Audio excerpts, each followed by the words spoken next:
So, bakit maraming iba't ibang translation ng Bible ngayon? At ano ang best na translation o sali ng Biblia ang masasabi natin? Una, yung discipline o yung trabaho ng pagsasali ng Biblia or Bible translation, hindi yan naimbento recently lang or sa modern na panahon. Simula pa nung sinulat ang Biblia at bago pa ito na kompleto bilang Biblia sa nakilala natin ngayon, isinasalin na yan.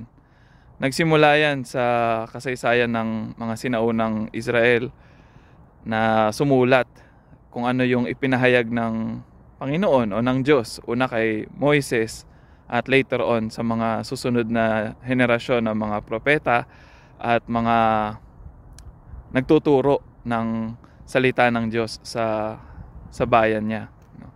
So, ang wikang ginagamit nila is yung wika na natural sa kanila, yung wikang Hebrew or Hebreo sa Tagalog.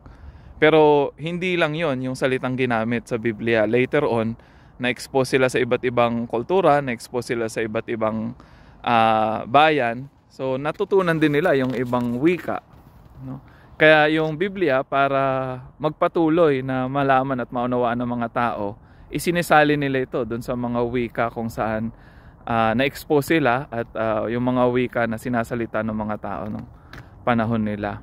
So, noon pa man, ginagawa na yung practice na talaga yung pagsasali ng Biblia. So, hindi yan modern invention, no? Hindi yan produkto ng makabagong kasaysayan natin sa ngayon. So, yun yung muna yung una ko masasabi.